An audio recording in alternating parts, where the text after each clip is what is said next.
Let's talk about the emotions of war, not just PTSD. I'm a Vietnam vet. I was a scout dog handler in Chu Lai from January of '69 to January of '70. The first emotion I dealt with was futility. On my first mission, I was supporting a platoon that burned down a village. To no surprise, we got mortared that night. I got a piece of shrapnel on my face here. Been there for 48 years.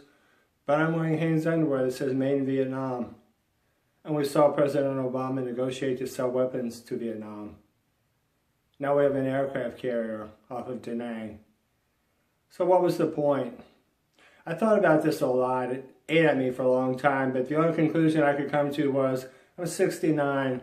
I can't think I should have had the same awareness or insight at 20 as I do now. I did what I thought I was supposed to do at the time, and I finally learned to let it go. I've dealt with kind of angry Iraq vets who said the same thing. What was the point? Even wives who felt like their lives were shattered for nothing. Right on the coattails of this is the next emotion, probably the stronger, and that's anger. 3 million people in Indochina killed for nothing. People fried with napalm. And when it was a child, well, you know, that's collateral damage of war. Vietnamese women are still giving birth to children with birth defects from Agent Orange, and our geneticists say this will continue for many generations. Yeah, I was very angry. Our lives were shattered, guys went home with no legs, and worst of all, the wall. But I finally came to the conclusion. My anger didn't change the people who sent us there or punish them. Didn't change the Vietnamese who died. And it sure didn't do anything for our guys on the wall or whose lives were shattered. So I eventually learned through the aggressive power breathing technique for PTSD to let go of the anger. It changed nothing. It just made me sicker. It made my life a bigger hell. The last one is probably the most personal, and that's survivor's guilt.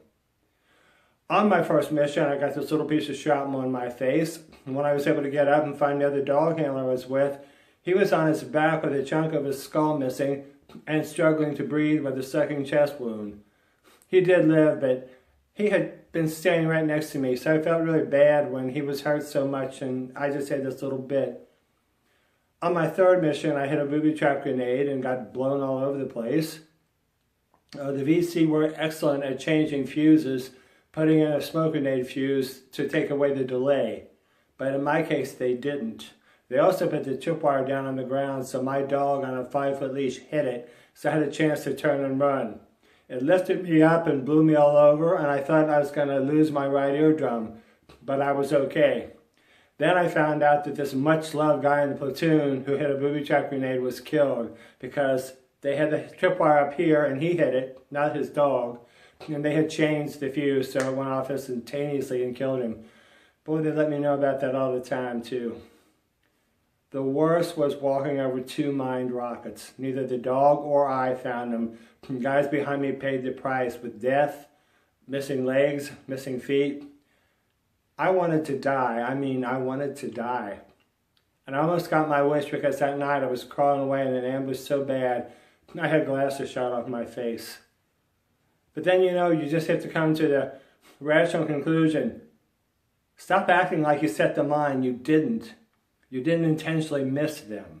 Neither you nor the dog found them because they were so expertly camouflaged. Stop blaming yourself. You have no control over who lives or who dies, who got shot, who went home, who didn't. And it takes a little while, and you finally take a breath and accept it. Now later on, I'm going to be releasing a video on using the aggressive power breathing technique to help with PTSD. But until then, if you just want to talk about a shared emotion to see if you need any help in letting go of something, connect with me. I work over Skype, so it doesn't matter where you are, and together we can see if we get your life to a better frame of mind.